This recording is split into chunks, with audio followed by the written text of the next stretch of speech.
আল্লাহ রাব্বুল আলামিন ওই সকল পয়গম্বর, পৃথিবীতে যত পয়গম্বর এসেছেন সাইয়্যিদিনা আদম আলাইহিস সালাম থেকে মুহাম্মদ মুস্তাফা সাল্লাল্লাহু আলাইহি সাল্লাম পর্যন্ত যত পয়গম্বর এসেছেন, আল্লাহ সূরা মুমিনুনের 51 নম্বর আয়াতের মধ্যে আল্লাহ রাব্বুল আলামিন বলছেন, ইয়া আইয়ুহার রাসূলু কুলু মিনাত তাইয়্যিবাতি ওয়া'মালু সলিহান ইন্নী বিমা তা'মালুনা আলিম।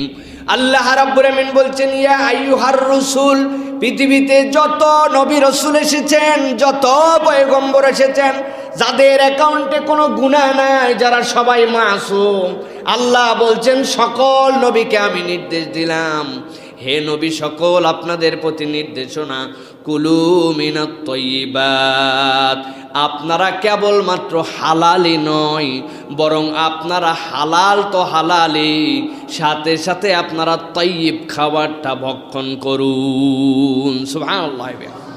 কেবলমাত্র হালাল নয়, হালাল তো অনেক কিছুই আছে, কিন্তু আল্লাহ রাব্বুল আমিন বলছেন তাইয়্যিব, হালাল হলেই হবে না, আপনাদের জন্য নির্দেশনা দিলাম সেটা যেন পুত পবিত্র হয়, সেটার সর্বাঙ্গীন দিকটা যেন সুন্দর হয়, তার মধ্যে কোনো রকম হারামের সংমিশ্রণ যেন না থাকে। আপনার জন্য গরুর গোশত খাওয়া হালাল, আপনার জন্য মুরগি খাওয়া হালাল, কিন্তু এই মুরগিটা আপনি চুরি করে নিয়ে আসছেন কিনা তাইয়্যিব বোঝার চেষ্টা করেন। মুরগির গোশত খাওয়া হারাম, বিসমিল্লাহ আল্লাহু আকবার বলে জবাই করেছেন, সেটাও হালাল, কিন্তু সেইটা যদি হারাম জায়গা থেকে আসে তাহলে ওই বিসমিল্লাহ আল্লাহু আকবার বলার দ্বারা আপনার জন্য ওই জিনিসটা হালাল হয় নাই। আরও একটা ব্যাখ্যা আছে এর মধ্যে, আপনি গরুর গোশ বিসমিল্লাহ আল্লাহু আকবার বলে গরু জবেহ করেছেন, মুরগি জবেহ করেছেন, এরপরে আপনি কাঁচা গোশতটাই খাচ্ছেন, কোনো বারণ নাই। ইসলাম আপনাকে বলবে না এই কাঁচা গোশতটা আপনার জন্য হারাম, এইটা খাওয়া আপনার জন্য অনুচিত বা এটা আল্লাহর নিষেধ, এরকম বলবে না। কিন্তু আল্লাহ বলছেন, হে রাসূল আপনারা কুলু মিনাত তাইয়্যিবাত, কেবলমাত্র হালাল হলেই নয়, সবচেয়ে পুত পবিত্র এবং সুন্দর করে আপনারা সেই আহারটুকু ভক্ষণ করেন। এরপরে রব্বুল আমিন বলছেন ওয়া'মালু সলিহান, আগে আপনি হালাল খান, আগে আপনি পুত পবিত্র খান, আপনি তাইয়্যিব খান, যেইটা দিয়ে আপনার শরীর গঠন হবে। আল্লাহ বলছেন এরপরে ওই শরীর দিয়ে ওয়া'মালু সলিহান, আপনি নেক কাজ করেন, আপনি ভালো কাজ করেন। তাহলে আগে নেক আমল নাকি আগে হালাল খাবার, বান্দাদেরকে মনের মধ্যে এটার প্রস্তুতি নিয়ে রাখতে হবে। আমাদের অন্তরের মধ্যে এই প্রস্তুতি, আমাদের এই ফিলিংসের জায়গা যে আমি যে আল্লাহর জন্য সালাত আদায় করছি, আমি যে আল্লাহর জন্য জুমার মসজিদে হাজির হয়ে গেছি, আমি আল্লাহর জন্য নেক কাজ করছি, এটা কি হারাম খেয়ে নাকি হালাল খেয়ে? আল্লাহ রাব্বুল আমিন বলছেন ওয়া'মালু সলিহান ইন্নী বিমা তা'মালুনা আলিম, নিশ্চয় আমি রব্বুল আমিন আপনারা যা করেন সেই বিষয়ে সম্যক জ্ঞাত আছি। আল্লাহ রাব্বুল আমিন যখন নবী রাসূলদেরকে এরকম কোনো নির্দেশনা দেন, তখন বুঝতে হবে নবী রাসূলরা তো নিশ্চয় পুত পবিত্র, আল্লাহ দ্বারা সংরক্ষিত। আল্লাহ রাব্বুল আমিন নবী রাসূলকে যখন এই কথা বলেন, মূল টার্গেট হচ্ছে তার উম্মতকে সতর্ক করে দেওয়া। নবী রাসূল যদি 1% হন, তাহলে এই আয়াতে কারিমার মুখাতেব সকল নবীদের উম্মতরা 99%। সুতরাং এই আয়াতে কারিমার দ্বারা আমরা মৌলিকভাবে বুঝতে পারি পৃথিবীতে যত নবী রাসূল আসছেন, আল্লাহ রাব্বুল আমিন সকল নবী রাসূলকে এখানে এক হিসাবে উপস্থাপন করে বলেছেন সব পয়গম্বর এবং তাদের যারা অনুগামী উম্মত ছিলেন তাদের জন্যই নির্দেশনা ছিল যে তোমরা হালাল তাইয়্যিব পবিত্র খাও এবং তোমরা নেক কর্ম করো। প্রত্যেকটা নেক কর্মের আগে তোমাকে বিবেচনা করতে হবে যে আমি যে কাজটা করছি, শরীরে যে শক্তি সঞ্চয় করেছি, আমি যে পোশাকটা পরেছি, আমি যে জুতাটা পরেছি, আমি যে টুপিটা পরেছি, আমি যে সিজদা দেওয়ার জন্য যেখানে যাচ্ছি, আমার এই অংশগুলো কি হালাল কামায় নাকি হারাম কামায়? আল্লাহ এই জন্য সতর্ক করে বলছেন সব পয়গম্বরদের জন্য আমি আল্লাহর পক্ষ থেকে এটা নির্দেশনা ছিল। প্রিয় ভাইয়েরা, আল্লাহ রাব্বুল আমিন এরপরে বলছেন ওয়া ইন্না হাযিহি উম্মাতুকুম উম্মাতান ওয়াহিদা ওয়া আনা রাব্বুকুম ফাত্তাকুন। আল্লাহ বলছেন আর জেনে রাখো, এই যে যত পৃথিবীর বুকে উম্মতকে প্রেরণ করা হয়েছে, এই উম্মতগুলো সবাই মৌলিক চেতনায় এক, মৌলিক কাজে এক, প্রত্যেকটা নবী রাসূলকে আল্লাহ রাব্বুল আলামিন কিসের দাওয়াত দিয়ে পাঠিয়েছেন? দাওয়াতটা ছিল তাওহীদের দাওয়াত, লা ইলাহা ইল্লাল্লাহ। এরপরে আপনি মুসা কালিমুল্লাহ, ঈসা রুহুল্লাহ, মুহাম্মদ রাসূলুল্লাহ, সেটা ভিন্ন, কিন্তু মূল মিশন, মূল দায়িত্ব একটাই ছিল সব পয়গম্বরের জন্য, যে আল্লাহর তাওহীদ আপনি শিক্ষা দেন। আল্লাহ রাব্বুল আলামিন মৌলিক এককত্বে তিনি যে এক অদ্বিতীয়, এই শিক্ষা আপনি দেন। আল্লাহ এই জন্য বলছেন, তোমাদেরকে যে এইখানে মুখাতেব করলাম, ইয়া আইয়ুহার রুসুল, কেন বলেছে এই কথা? আল্লাহ বলছেন, ওয়া ইন্না হাদিহি উম্মাতুকুম উম্মাতা ওয়াহিদা ওয়া আনা রাব্বুকুম ফাত্তাকুন। আর জেনে রাখো, এই সকল উম্মতের প্রতি যে দায়বদ্ধতা দেওয়া হয়েছিল, আমি হচ্ছি তাদের রব, অতএব ভয় যদি কাউকে করতে চাও তাহলে আল্লাহকে ভয় করো। ওয়া আনা রাব্বুকুম ফাত্তাকুন, আর আমি হচ্ছি তোমাদের জন্য রব, আমাকে তোমরা ভয় করো। এই হিসাবে প্রিয় ভাইয়েরা, এই আয়াতে কারিমাগুলো আমাদের জন্য বারবার নির্দেশনা দিচ্ছে যে আল্লাহ রাব্বুল আলামিন যে এক, তিনি আমাদের যে রব, সেই রবের পক্ষ থেকে নির্দেশনা হচ্ছে হালালকে আমাদের জন্য গ্রহণ করা, হারামকে আমাদের জন্য বর্জন করা। আল্লাহ রাব্বুল আলামিন এরপরে বলছেন, ভালো করে খেয়াল করেন, ফাতাকাত্তাউ আমরাহুম বাইনাহুম যুবুরা। আল্লাহ রাব্বুল আলামিন বলছেন, আমি তো সকল উম্মতের জন্য যে মৌলিক নির্দেশনা দিয়েছিলাম, মৌলিক দায়িত্ব দিয়েছিলাম, রসুলদেরকে বললাম হালাল ভক্ষণ করা, তারপরে সততা বিভক্ত কেমন করে হলো? আল্লাহ বলছেন, ফাতাকাত্তাউ আমরাহুম বাইনাহুম যুবুরা। আল্লাহ বলছেন, আমি আল্লাহ তাদেরকে নির্দেশ দেই নাই বা হতেও বলি নাই, বরং এই উম্মতের মধ্যের কতকগুলা অংশ বিভক্ত হয়ে গেল। আমরাহুম বাইনাহুম, তাদের ভিতরের যত কাজ আছে এই কাজের ব্যাপারে যুবুরা, টুকরা টুকরা করলো। তাদের মধ্যে আল্লাহ রাব্বুল আলামিন মৌলিক দাওয়াতে এক রেখেছিলেন, কিন্তু তারা অতি বুদ্ধি খাটায়া, মাথা খাটায়া, আল্লাহর বিধিবিধানকে সীমালঙ্ঘন করে নিজেদের মধ্যে টুকরা টুকরা করে আল্লাহর বিধিবিধানগুলোকে নিজেদের মতো বানিয়েছে। নাউজুবিল্লাহ। প্রিয় ভাইয়েরা, এই আয়াতে কারিমা আমাদেরকে সাক্ষ্য দেয়, পৃথিবীর বুকে কতগুলা মানুষ সর্বকালেই ছিল যারা আল্লাহর বিধানের উপরে সবসময় একটু মাথা মারার চিন্তা করছে। এই ক্ষেত্রে সবচেয়ে অগ্রগামী ছিল যারা ইহুদি এবং যারা নাসারা, তাদের সাথে কারো তুলনা নাই। তারা যা মন চাইছে তাই তারা তাদের বিধিবিধানের মধ্যে বানাইছে। তবে এই বিধিবিধান বানাতে যেও তারা কত ক্ষেত্রে এমনভাবে নিজেদের মধ্যে আটকায় রাখছে যে ওদের কিতাবগুলো যেইগুলো আছে, ওদের কিতাবগুলোই সাক্ষ্য দেয় যে ওরা এক গ্রুপ আরেক গ্রুপকে পুরোপুরি জাহান্নামী বানাইছে। ওরা কত কিতাবের মধ্যে বলছে যে এই কিতাবের মধ্যে যে বৃদ্ধি করবে সে পুরা জাহান্নামী, এই কিতাবের মধ্যে যে কমাবে সে পুরা জাহান্নামী। ওদের নিজেদেরই যে দুই ধরনের বাইবেল, এই বাইবেলের একটার মধ্যে 60টা শ্লোক বেশি, 7 পুস্তক বেশি, আরেকটার মধ্যে 7 পুস্তক কম। এখন ওদের মধ্যে যারা বৃদ্ধি করবে তারাও জাহান্নামী ওরা বলছে, যারা কমাবে তারাও বলছে জাহান্নামী। তাহলে যাদের 60টা বৃদ্ধি আছে এই গ্রুপ বলছে তোমাদেরটা বাইরে গেছে, এই জন্য তোমাদেরটা জাহান্নামী। আর যাদের 60টা অতিরিক্ত ওরা মৌলিক বলছে যে আমাদেরটাই ঠিক, ওরা 60টা কমাইছে, ওরাও জাহান্নামী। ওদের ফতুয়া অনুযায়ী ওরা উভয় দলই জাহান্নামী। সুতরাং প্রিয় ভাইয়েরা, এই যে আল্লাহর বিধান থেকে যারা সরে যায়, আল্লাহ রাব্বুল আলামিন বলছেন, ফাতাকাত্তাউ আমরাহুম বাইনাহুম যুবুরা কুল্লু হিজবিন বিমা লাদাইহিম ফারিহুন। এই কাজ করার পরে, আল্লাহর বিধিবিধানকে লঙ্ঘন করার পরে, কুল্লু হিজবিন বিমা লাদাইহিম ফারিহুন, তারা প্রত্যেকে যে কাজ করে সেই কাজে আবার অন্তরের মধ্যে সন্তুষ্টি রাখে। আমরা ঠিক কাজই করেছি, আমরা কোনো খারাপ কাজ করি নাই, আমরাই হকের উপরে আছি, আমাদের এই পদ্ধতি সঠিক। এই রকম আল্লাহ রাব্বুল আলামিন বলছেন এগুলো একটাও সঠিক নয়, এইগুলো থেকে তোমরা সাবধান হও, এইগুলো থেকে বেঁচে থাকো। সবচেয়ে চমৎকার আল্লাহ রাব্বুল আলামিন একটা উদাহরণ দিয়েছেন এর পরের অংশে। আল্লাহ রাব্বুল আলামিন বলছেন, ফাযারহুম ফি গামরাতিহিম হাত্তা হিন। আল্লাহ রাব্বুল আলামিন বলছেন তাদেরকে ছেড়ে দিন, হে রাসূল আপনি তাদেরকে ছেড়ে দিন। কি জন্য? ফি গামরাতিহিম হাত্তা হিন, তাদের একটা সময় আসবে, এই সময় আসার আগ পর্যন্ত তারা যে বিভ্রান্তিতে আছে, বিভ্রান্তির উপর তাদেরকে ছেড়ে দেন। আপনি, আপনার কিচ্ছু করার নাই, কিচ্ছু বলার নাই জায়গায় আপনি দাওয়াত দিতে থাকবেন। আপনি মনে কষ্ট পান এরা কেন শুধরায় না, কিন্তু আমি আল্লাহ বললাম ওরা অনেক সময় জেনে বুঝেই এইরকম 2 নম্বরই করে। ওরা যদি জেগে জেগে ঘুমায় তারে তো আপনি তুলতে পারবেন না। জেগে ঘুমানোর লোকের আপনি তুলতে পারবেন? চোখ বন্ধ করে ঠেসে শুয়ে আছে, আপনি তো তারা জাগাইতে পারবেন না, তো জেগে জেগে ঘুমাচ্ছে। আল্লাহ রাব্বুল আলামিন ঠিক বলছেন, ফাযারহুম ফি গামরাতিহিম হাত্তা হিন, তাদেরকে আপনি ছেড়ে দেন। তাদেরকে ছেড়ে দেওয়া হয়েছে কতক্ষণ পর্যন্ত? হাত্তা হিনের ব্যাখ্যা হচ্ছে হয় কিয়ামতের দিনে তাদেরকে বিচারের মুখী হতে হবে, নচেত মৃত্যুটা আসতে দেন। তারপরে তারা কিভাবে আল্লাহর বিধিবিধানের ক্ষেত্রে এরকম বৈপরীত্য তৈরি করেছিল তার হিসাব তাদের কাছ থেকে নেওয়া হবে। আল্লাহ রাব্বুল আলামিন এরপরে বলছেন আয়াহসাবুনা আন্নামা নুমিদ্দুহুম বিহি মিন মালি ওয়া বানিন। এই আয়াতে কারিমা বোঝার মতো। এই আয়াতে কারিমার মধ্যে আল্লাহ বলছেন আয়াহসাবুনা আন্নামা নুমিদ্দুহুম বিহি মিন মালি ওয়া বানিন। আল্লাহ রাব্বুল আলামিন তাদের কাউকে কাউকে সম্পদ দিয়ে রেখেছেন, কারো কারো অনেক সন্তান, প্রভাব প্রতিপত্তি।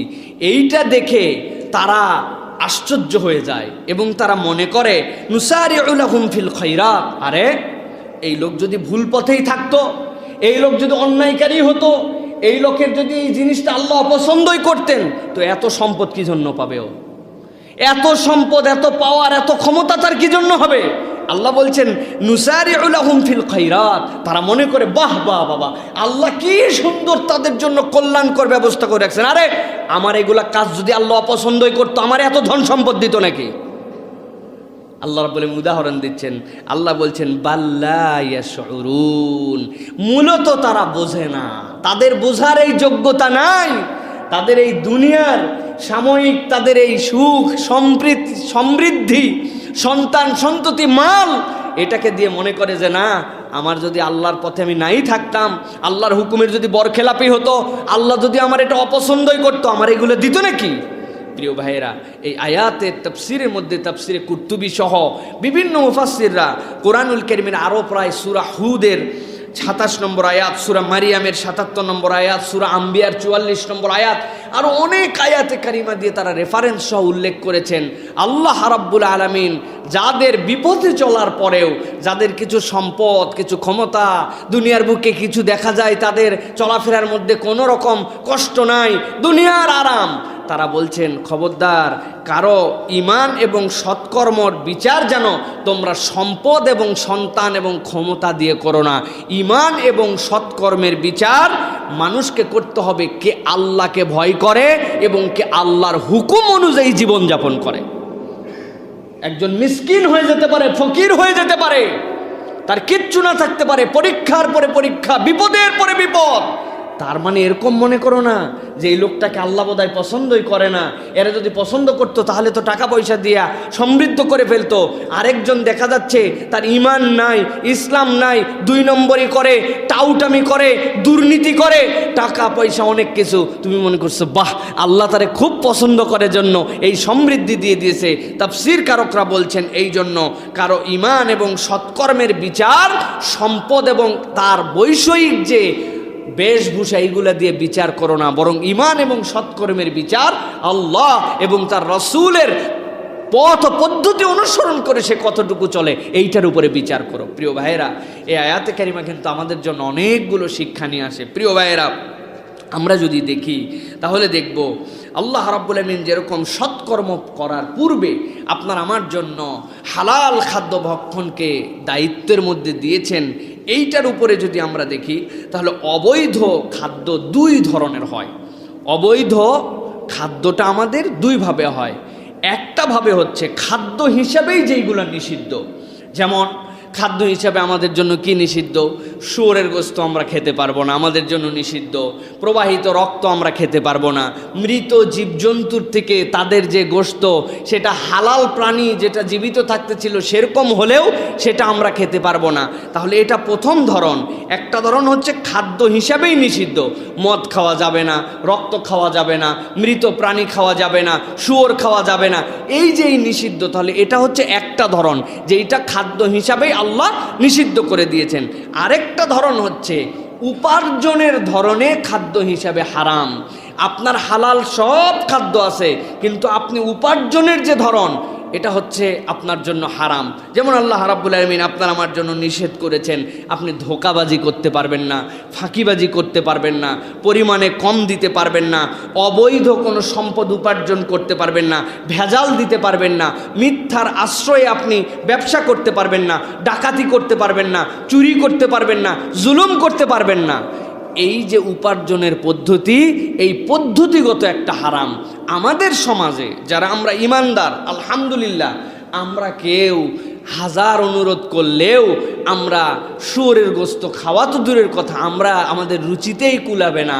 আমরা রক্ত খাই না, আমরা মদ খাই না, আমরা মৃত প্রাণীর গোস্ত, সেটা যদি গরু ছাগলও হয় তারপরেও আমরা খাই না। যদিও ইসলামী শরীয়ত বলছে যদি আপনি এমন কোনো বিপদে পড়েন যখন আপনার আর কোনো বিকল্প নাই, আপনার জীবন বেরিয়ে যাওয়ার উপক্রম, এই সকল যেইগুলো আল্লাহর ঘোষিত হারাম খাদ্য হিসাবে, এইগুলাও আপনার জীবনের স্বার্থে কিঞ্চিত পরিমাণ যতটুকু খেলে আপনি জীবন ধারণ করতে পারেন এতটুকু খাওয়ার বৈধতা আছে।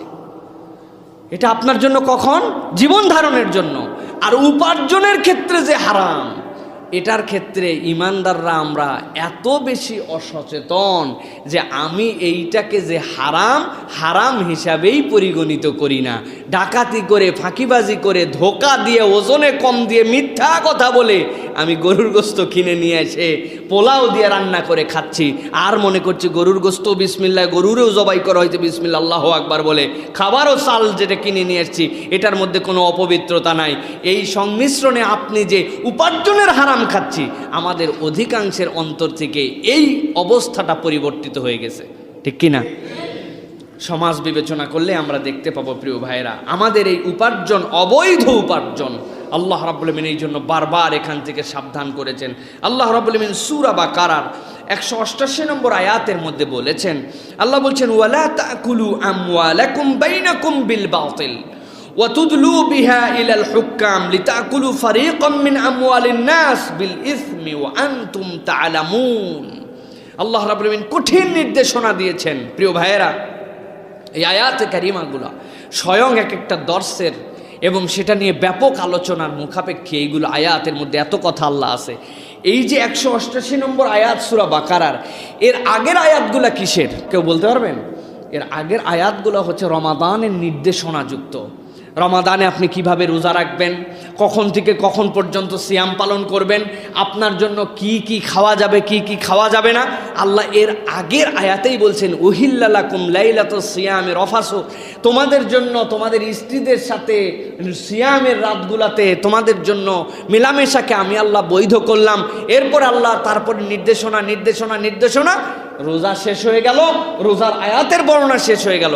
আল্লাহ রাব্বুল আলামিন বলছেন ওয়ালা তাকুলু আমওয়ালাকুম বাইনাকুম বিল বাতিল ওয়া তুদলু বিহা ইলাল হুকাম লিতাকুলু ফারিকাম মিন আমওয়ালিন নাস। সিয়ামের ক্ষেত্রে তোমাকে কি শেখানো হয়েছে? তুমি আল্লাহ ভীত হবে, আল্লাহর প্রতি তুমি তাকওয়া অর্জন করবে, আল্লাহর দিকে তাকায় তোমার সব কাজ করবে। তুমি পার্সোনালি এমন জায়গা ছিল যেখানে এক ঢোক পানি খেলে দুনিয়ার কারো খবর নেওয়ার সুযোগ ছিল না, কিন্তু তুমি আল্লাহকে সব জায়গায় তুমি সাক্ষী জেনে তুমি কখনো পানি খাও নাই, কখনো তুমি গোপনেও তুমি খানা পিনা আহরণ করো নাই। আল্লাহ বলছেন সেই বান্দাদের রমাদান শেষ, আমি আল্লাহ এখন নির্দেশনা দিলাম ওয়ালা তাকুলু আমওয়ালাকুম বাইনাকুম বিল বাতিল, খবরদার তোমরা নিজেদের সম্পদগুলোকে অন্যায়ভাবে ভক্ষণ করো না, একজন আরেকজনের সম্পদকে অন্যায়ভাবে ভক্ষণ করো না। আল্লাহর যে নির্দেশনা নাই সেই নির্দেশনা দিও না। রমাদানের যে নির্দেশ, ওইটার ধারাবাহিকতায় মানুষের যে 11 মাস চলবে, খুব খেয়াল করে দেখেন সিয়ামের পরের মাসেই, সিয়ামের পরের আয়াতেই আল্লাহ এই নির্দেশ দিচ্ছেন। আমাদের ধারণা যে সিয়ামের মধ্যে আমরা যদি এই খাবার খাই আমাদের রোজা ভেঙে যায়, কিন্তু আল্লাহ বলছেন তুমি কি জানো, তুমি যদি অপর বান্দার হক নষ্ট করে একজন আরেকজনের অধিকার খর্ব করে তোমরা যদি যে খাবার খাও, এই খাবারটা খেলে তোমাদের ঈমান ভেঙে যেতে পারে। আমরা আমাদের রোজা ভাঙা নিয়ে সতর্ক ছিলাম, কিন্তু আমাদের ঈমান ভাঙা নিয়ে আমরা সতর্ক নই। আল্লাহ দ্বিতীয় একটা পাঠ বলছেন ওয়াতুদলু বিহা ইলাল হুকাম লিতাকুলু ফারিকাম মিন আমওয়ালিন নাস। আরেকটা রোগ তোমাদের মধ্যে সাংঘাতিক, দুইজনের মধ্যে গন্ডগোল, ও জানে যে এই জিনিসটা আমার নয়, যেহেতু আমাদের কোর্ট কাছারি আছে, যা হয় হবে, কোর্টে যা ফাইসালা হবে আমি সেই ফাইসালাই নিব। উনি জানে এটা অবৈধ, উনি জানে এটা ওনার নয়, কিন্তু তারপরে কোর্টের মধ্যে উপস্থাপন করে দিছে, কোর্ট যা ফাইসালা দিবে সেটাই আমি মেনে নিব। ও বাবা, উনি জানে এটা মিথ্যা, এইটা উনি এর পক্ষে নয়, কিন্তু কোর্টকে তিনি প্রভাবিত করতে পারে অথবা বিচারকের কাছে এটা উপস্থাপন করে দেয়। আল্লাহ বলছেন তোমাদের মানব জীবনে যতগুলা কঠিনতম অপরাধ আছে তার মধ্যে একটা অপরাধ হচ্ছে তুমি যদি জানো এটা অন্যায়, তারপরেও একটা ফায়সালা পাওয়ার জন্য সেটা যদি কোর্টে কাচারিতে সালিশে তুমি উপস্থাপন করো, তুমি দুনিয়ার বুকে মানুষের এইরকম অন্যায় অপকর্ম করে সম্পদ যদি খাও সমস্যা নাই, তুমি যখন এই বিচারটা ওই কোর্টের মধ্যে দাও আর মানুষের সম্পদকে অন্যায়ভাবে গ্রাস করো, এটাও মনে রাখো তোমার এই কাজের সাথে সাথে জাহান্নামে তোমার জন্য একটা সিট বরাদ্দ হয়ে গেছে। আল্লাহ রাব্বুল আমিন এই জন্য বলছেন বিল ইসমি ওয়া আনতুম তা'লামুন, এমন কাজ তোমরা করেছো, এমনভাবে তোমরা এই ফায়সালাটা দিয়েছো, এই বিচারকের কাছে তুমি এই রায়টাকে উপস্থাপন করেছো যেটা তুমি জানো অন্যায়, কিন্তু জানার পরেও তুমি অন্যায়টাকে তুমি উপস্থাপন করেছো। আল্লাহ বলছেন এরকম কোনো কাজ করে না। প্রিয় ভাইয়েরা, এটা আমাদের জন্য অত্যন্ত দামি কথা। আজকে আমরা কোর্ট কাছারিতে যেইগুলো দেখতে পাই, যেই কেস বাংলাদেশের থেকে কেস পৃথিবীর কোনো আদালতে এত বেশি পেন্ডিং আছে কিনা আমরা জানি না। ফৌজদারি কেস আছে, আমাদের দেওয়ানি কেস আছে, এমন দেওয়ানি কেস আছে দাদার দাদা শুরু করে দিয়ে গেছে, নাতি আজ পর্যন্ত বহন করে, এখন পর্যন্ত তার সমাধান হয় নাই। এরকম হাজার হাজার কেস আমাদের আছে না ভাই? প্রিয় ভাইরা, কি এইগুলো সব কি নেয়? ওরা জানে না অন্যায় জেনে বুঝে দে একটা কেস ঠুকে দিল মানে স্টে হয়ে গেল, অর্ডার আটকায় গেল, এরপরে যুগ যুগ পার হয়ে যাচ্ছে। আল্লাহ বলছেন এটা কখনো ইমানদারের চরিত্র হতে পারে না। এক জীবন মানুষের জন্য, ছোট্ট জীবনে মানুষ দুনিয়া ছেড়ে চলে যাবে কিছুদিনের মধ্যে, এরপরে তার আল্লাহর কাছে হিসাব শুরু হবে। ওই পারের হিসাব তার এখনো শুরু হয়ে গেছে, আর এই দিকে তার দাদার থেকে শুরু করে নাতি পর্যন্ত আজ পর্যন্ত ওই কেস শেষ হয় নাই। মিথ্যা কেস, ভুয়া কেস, ভাউতা কেস, এইরকম কেস। আল্লাহ বলছেন খবরদার একজন আরেকজনের সম্পদ খাওয়ার জন্য তোমরা ভুয়াভাবে আদালতে এরকম কোনো কিছু উপস্থাপন করো না। আল্লাহ রাব্বুল আমিন আরো একটা নির্দেশনা দিয়েছেন সূরা নিসার মধ্যে। আল্লাহ রাব্বুল আমিন বলেছেন ইয়া আইয়ুহাল্লাযীনা আমানু লা তাকুলু আমওয়ালাকুম বাইনাকুম বিল বাতিল ইল্লা আন তাকুনা তিজারাতান আন তারাদিম মিনকুম। আয়াতে কারিমাটা অনেক অনুপ্রেরণাদায়ী আয়াত। আল্লাহ বলছেন তোমরা একজন আরেকজনের সম্পদকে অন্যায়ভাবে ভক্ষণ করো না, তবে হ্যাঁ তোমরা পার্টনারশিপে অথবা দুইজনের সমন্বয়ে তোমরা ব্যবসা করো, এই ব্যবসা করে তোমরা খাও। এই আয়াতে কারিমা কোরআনুল কারীমের শিক্ষা দেয়। আল্লাহ রাব্বুল আমিন কোরআনে অনেক জায়গায় বিজনেসের কথা বলেছেন, কিন্তু কোরআনুল কারীম কোথাও আমাদেরকে চাকর হতে বা চাকরি করার ক্ষেত্রে আমাদেরকে উৎসাহ দেয় না, নিষেধও করে না, কিন্তু উৎসাহ দেয় না। এই জন্য দুনিয়ার যত বারাকা, দুনিয়ার যত কল্যাণ করার ক্ষমতা, দুনিয়ার যত মানুষের রিজিকের প্রশস্ততা, সবগুলি ব্যবসার মধ্যে আল্লাহ রাব্বুল আমিন ঢুকায় রাখছেন। ব্যবসা, কারণ আল্লাহ রাব্বুল আমিন কোনো জায়গায় বলেন নাই এরকম একজন আমেল, এরকম একজন চাকুরিজীবী যে খুব সৎ কর্মশীল, আল্লাহ তাকে মা সিদ্দিকিন ওয়া শুহাদা ওয়া সালিহিনদের সাথে জান্নাতে দিবেন, বলেন নাই। বরং আল্লাহর নবী বলছেন আত-তাজিরুল আমিন, যে বিশ্বস্ত ন্যায়পরায়ণ ব্যবসায়ী হবে, আল্লাহ তার হাসর নাসর সাহাবীদের সাথে, সিদ্দিকদের সাথে, নবী রসুলদের সাথে করবেন। সুবহানাল্লাহ। সুতরাং ব্যবসার মধ্যে বরকত আছে, ব্যবসার মধ্যে কল্যাণ আছে। আমাদের এই কনসেপ্টের বাহিরে আসতে হবে। এখন আমরা গ্র্যাজুয়েট হয়েছি, আমরা পড়ালেখা শেষ করেছি, আর চিন্তা করছি আমি একটা চাকরি করব কবে, আমি কেমনে একটা চাকর হব। প্রিয় ভাইরা, এই মেন্টালিটির বাহিরে আসতে হবে। হ্যাঁ, প্রশাসন সহ বিভিন্ন জায়গায় যোগ্য মানুষদেরকে যেতে হবে, এটাও আমাদের, কিন্তু আমাদের প্রত্যেককে একজন করে উদ্যোক্তা হওয়ার চেষ্টা করতে হবে, যে আমি উদ্যোগী হই, আরও 10 জন ভাইকে আমার সাথে যেন সম্মিলিত করতে পারি। এরকম কোনো একটা কার্যক্রম নেই না। আমি গ্র্যাজুয়েট হয়েছি মানেই আমি চিন্তা করছি আমার এখন চাকর হওয়া লাগবে। যতদিন চাকর না হচ্ছি ততদিন পর্যন্ত আমি কি আছি? বেকার আছি। ভাই, আপনি চেষ্টা করেন, ফাঁকে ফাঁকে আপনি অন্য কাজও করেন। আপনি কেন বেকার থাকবেন? পৃথিবীতে মুসলমান নামধারী কোনো মানুষ কখনো কল্পনাও করতে পারে না সে বেকার আছে। কেমনে আপনি বেকার আছেন? খবরদার কোনোদিন বেকার বলবেন না। বললেন পড়ালেখা শেষ হয়েছে, একটা কাজ খোঁজার চেষ্টা করছি, কিন্তু এর মধ্যেও কাজে আছে। কি কাজে আছেন? ওয়ামান আহসানু কাওলাম মিম্মান দাআ ইলাল্লাহ। আপনি যতদিন পর্যন্ত কাজ পাচ্ছেন না, আপনি মনে করেন যে ওয়ালতাকুম মিনকুম উম্মাতু ইয়াদউনা ইলাল খাইর, আল্লাহ বলছেন তোমাদের মধ্যে একটা গোষ্ঠী যেন হয় যারা মানুষকে কল্যাণের দিকে ডাকবে। আপনি কল্যাণের কাজে নিজের জীবনকে বিলীন করে রাখেন। ওই সময়টুকুতে আপনি আল্লাহর কাছে বলতে পারবেন এক মুহূর্ত আমি বেকার ছিলাম না। সুবহানাল্লাহ। মুসলমান কখনো বেকার হতে পারে না। আবার চাকরি শেষেও একদল বেকার হয়ে যায়। কি করেন? আমি বেকার। উনি এমন বেকারের বেকার, উনি কিচ্ছু করে না, এখন টিভি দেখে আর শুধুমাত্র পেপার পত্রিকা পড়ে, আর ওই ছোটোবেলায় ক্লাস 3 পর্যন্ত যে কুল আল্লাহ আর সূরা ফালাক সূরা নাস, এই 3খান সূরা দিয়ে উনি ক্যারিয়ার বরবাদ করে নামাজ শেষ করে দিচ্ছে। উনি এখন পর্যন্ত আর নতুন কিচ্ছু শিখে নাই, উনি বেকার আছেন। ইসলাম এই জন্য বলছে কোনো মানুষ কখনো বেকার হতে পারে না। প্রিয় যুবক ভাইয়েরা, অনুপ্রেরণা নেন, মনের মধ্যে চিন্তা করেন, পড়ালেখার রানিং অবস্থাতেই কিছু প্ল্যান বানান যে আমি কি করতে পারি, আমি কেমনে উদ্যোক্তা হতে পারি, আমি কেমনে মানুষের জন্য কাজ করতে পারি। আপনার কোনো কাজের মধ্যে কোনো লজ্জা নাই। ইসলাম দুইভাবে মানুষকে সম্মানিত করেছে। সর্বপ্রথম ইসলাম পেশাকে সম্মান দিছে। আপনি যতদিন পর্যন্ত পেশাকে সম্মান দিতে না শিখবেন, ততদিন আপনি কখনো শ্রমিককে সম্মান দিতে পারবেন না। দুনিয়ার মজদুর এক হও, লড়াই করো, এ তো জনম জনম ধরে আমরা শুনছি, কিন্তু বৈষম্য দূর হয় নাই, কিচ্ছু হয় নাই। তার একমাত্র কারণ ইসলামের মৌলিক থিওরি আমরা বুঝি নাই। ইসলাম আগে পেশাকে সম্মান দিয়েছে। একজন সচিব, একজন বড় পর্যায়ের ব্যক্তিও সে যদি হারাম উপার্জন করে, সে যদি উপার্জনের হারাম না বুঝে, সে যদি হারাম খায়, সে দুনিয়ায় যত বড় মর্যাদা হোক, তার 5 পয়সা মূল্যায়ন আল্লাহর কাছে নাই। বরং একজন মুচি, সে যদি হালাল কামাই করে নিজের হাতে নিজে কামাই করে খায়, তাহলে আল্লাহর কাছে তার মর্যাদা অনেক বেশি।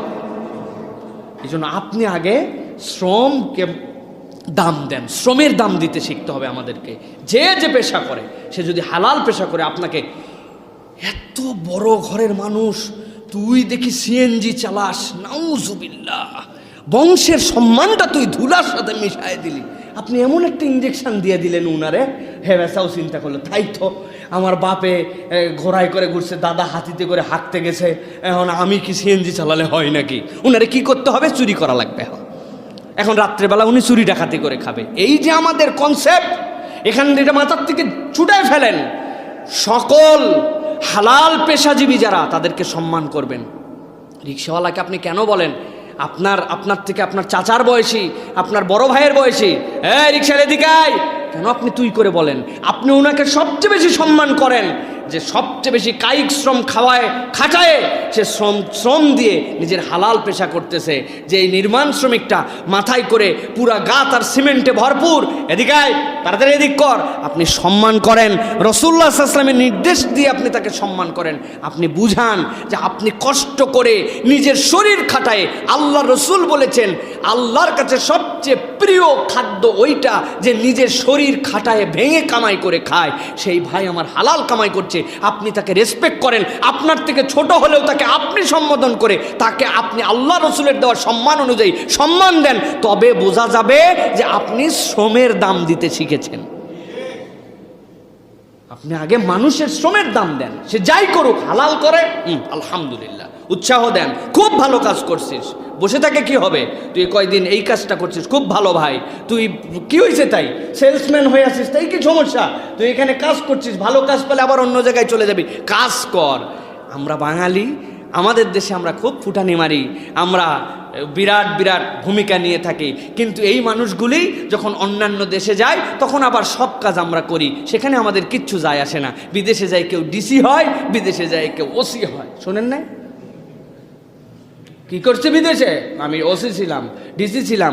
এটা ছোট করার জন্য বলছি না প্রিয় ভাইয়েরা, যেই মানুষের এই দেশে মূল্যায়ন করে না, সেই মানুষ বাইরে যায় আবার সব কাজের মূল্যায়ন করে। ডিসি মানে হচ্ছে উনি ডিশ ক্লিনার। রেস্টুরেন্টে যাওয়ার পরে উনি থালা বাসন ধুয়ে দিত। খারাপ পেশা না? জঘন্য পেশা, নাউজুবিল্লাহ। ওখানে যাওয়ার পর আপনি ডলার পান, ওখানে যাওয়ার পর আপনি রিয়াল পান, এই জন্য আপনি ওখানে ডিশ ক্লিনকে আপনি স্বাভাবিক কাজ নিয়েছেন।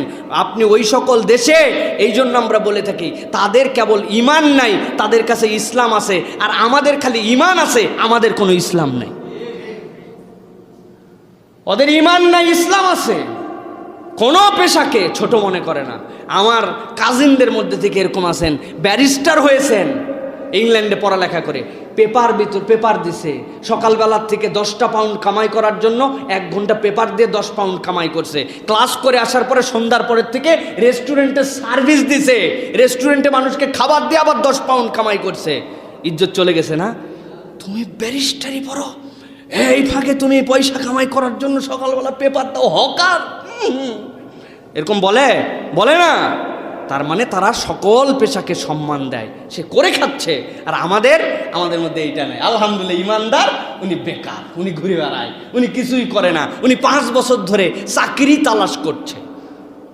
প্রিয় ভাইয়েরা, আসলে এই তালাশের মেন্টালিটি ছেড়ে আপনি কাজ খুঁজেন, দেখবেন ইনশাআল্লাহ আল্লাহ রাব্বুল আলামিন বরকত দেবে। এই জন্য আমি আমার প্রিয় যুবক যারা পড়ালেখার মধ্যে আছেন তাদেরকে বলবো, এখন থেকে প্ল্যান তৈরি করেন।